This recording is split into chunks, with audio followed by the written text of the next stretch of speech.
Bapak Ibu bertemu kembali dengan saya pada pembacaan firman. Tetap semangat dan bersuka cita. Semoga Bapak Ibu sehat selalu dalam lindungan Tuhan. Sebelum membaca firman, kita berdoa terlebih dahulu. Dan barang siapa yang berseru kepada nama Tuhan akan diselamatkan. Urapi kami ya Allah Roh Kudus dengan seluruh pendengar yang mendengarkan firman Tuhan. Terangi hati dan pikiran kami saat membaca firman ini. Kami mulai pembacaan firman hanya di dalam nama Tuhan Yesus yang maha dahsyat, maha ajaib, maha suci. Haleluya. Amin. Yohanes 11. Lazarus dibangkitkan. Ada seorang yang sedang sakit namanya Lazarus.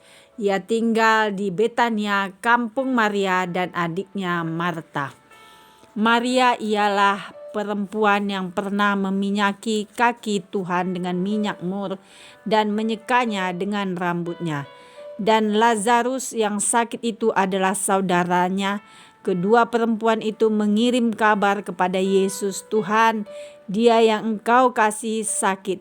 Ketika Yesus mendengar kabar itu, ia berkata, "Penyakit itu tidak akan membawa kematian, tetapi akan menyatakan kemuliaan Allah. Sebab oleh penyakit itu anak Allah akan dimuliakan."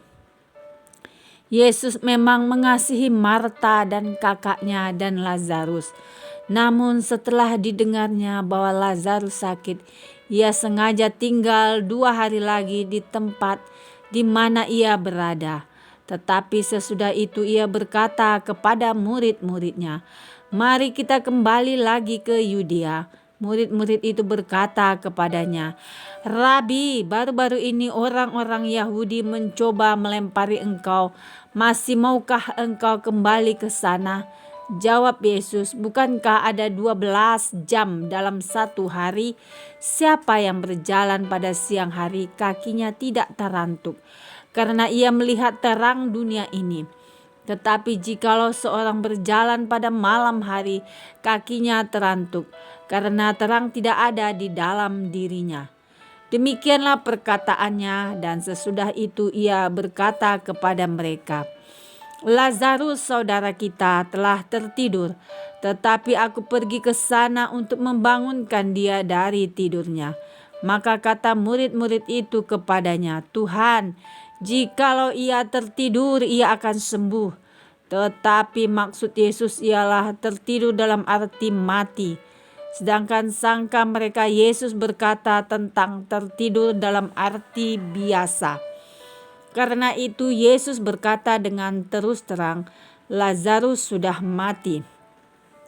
Tetapi syukurlah aku tidak hadir pada waktu itu, sebab demikian lebih baik bagimu supaya kamu dapat belajar percaya. Marilah kita pergi sekarang kepadanya."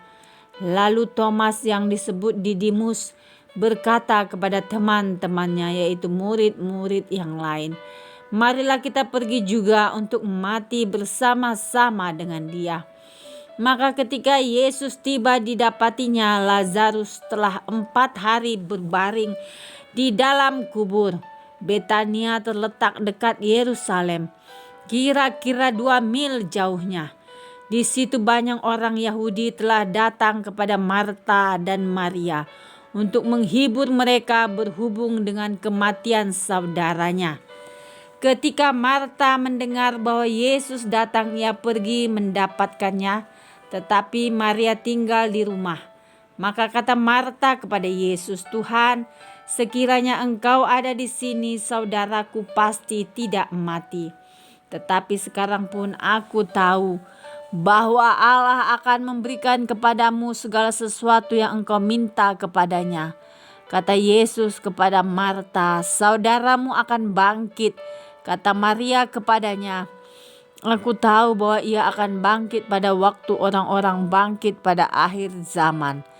Jawab Yesus, "Akulah kebangkitan dan hidup. Barang siapa percaya kepadaku, ia akan hidup walaupun ia sudah mati. Dan setiap orang yang hidup dan yang percaya kepadaku tidak akan mati selama-lamanya. Percayakah engkau hal ini?"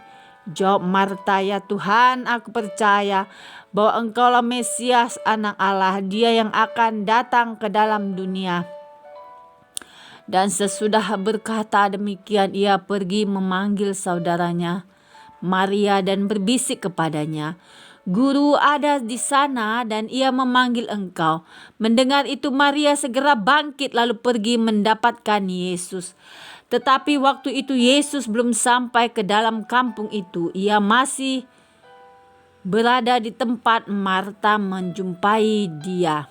Ketika orang-orang Yahudi yang bersama-sama dengan Maria di rumah itu untuk menghiburnya melihat bahwa Maria segera bangkit dan pergi keluar, mereka mengikutinya karena mereka menyangka bahwa ia pergi ke kubur untuk meratap di situ. Setibanya Maria di tempat Yesus berada dan melihat dia, tersungkurlah ia di depan kakinya dan berkata kepadanya, "Tuhan, sekiranya Engkau ada di sini, saudaraku pasti tidak mati." Ketika Yesus melihat Maria menangis dan juga orang-orang Yahudi yang datang bersama-sama dia, maka masyurlah hatinya. Ia sangat terharu dan berkata, "Di manakah dia kamu baringkan?" Jawab mereka, "Tuhan, marilah dan lihatlah." Maka menangislah Yesus. Kata orang-orang Yahudi, "Lihatlah betapa kasihnya kepadanya." Tetapi beberapa orang di antaranya berkata, "Ia yang memelekkan mata orang buta, tidak sanggupkah ia bertindak sehingga orang ini tidak mati?" Maka masygulah pula hati Yesus. Lalu ia pergi ke kubur itu. Kubur itu adalah sebuah gua yang ditutup dengan batu. Kata Yesus, "Angkat batu itu." Marta, saudara orang yang meninggal itu, berkata kepadanya, "Tuhan, ia sudah berbau, sebab sudah 4 hari ia mati." Jawab Yesus, "Bukankah sudah kukatakan kepadamu, jikalau engkau percaya, engkau akan kembali melihat kemuliaan Allah?" Maka mereka mengangkat batu itu, lalu Yesus menengadah ke atas dan berkata, "Bapa, aku mengucap syukur kepadamu karena Engkau telah mendengarkan aku. Aku tahu bahwa Engkau selalu mendengarkan aku, tetapi oleh karena orang banyak yang berdiri di sini mengelilingi aku mengatakannya supaya mereka percaya bahwa Engkaulah yang telah mengutus aku." Dan sesudah berkata demikian, berserulah ia dengan suara keras, "Lazarus, marilah keluar." Orang yang telah mati itu datang keluar, kaki dan tangannya masih terikat dengan kain kapan dan mukanya tertutup dengan kain peluh. Kata Yesus kepada mereka, "Bukalah kain-kain itu dan biarkan ia pergi." Persepakatan untuk membunuh Yesus. Banyak di antara orang-orang Yahudi yang datang melawat Maria dan yang menyaksikan sendiri apa yang telah dibuat Yesus percaya kepadanya. Tetapi ada yang pergi kepada orang-orang Farisi dan menceritakan kepada mereka apa yang telah dibuat Yesus itu.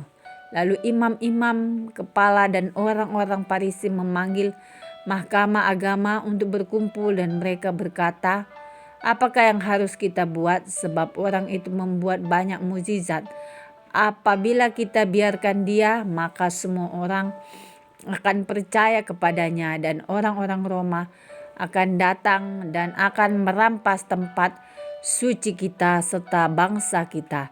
Tetapi seorang di antara mereka, yaitu Kayafas, imam besar pada tahun itu, berkata kepada mereka, "Kamu tidak tahu apa-apa dan kamu tidak insaf bahwa lebih berguna bagimu jika satu orang mati untuk bangsa kita daripada seluruh bangsa kita ini binasa." Hal itu dikatakannya bukan dari dirinya sendiri, tetapi sebagai imam besar pada tahun itu ia bernubuat bahwa Yesus akan mati untuk bangsa itu. dan bukan untuk bangsa itu saja, tetapi juga untuk mengumpulkan dan mempersatukan anak-anak Allah yang tercerai-berai. Mulai dari hari itu mereka sepakat untuk membunuh Dia.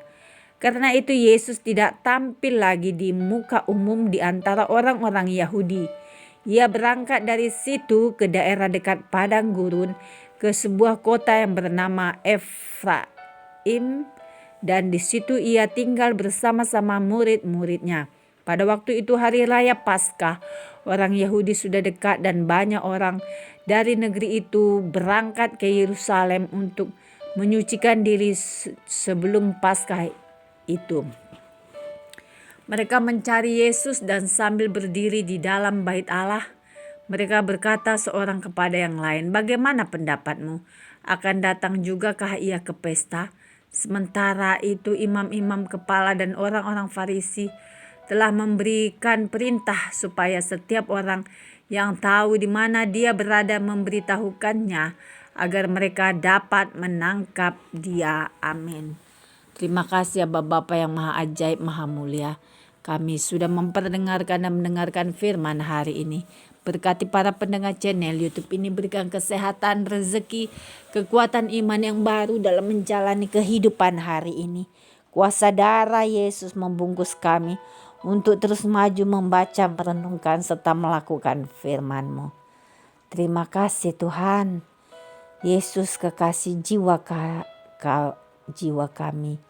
Haleluya. Amin.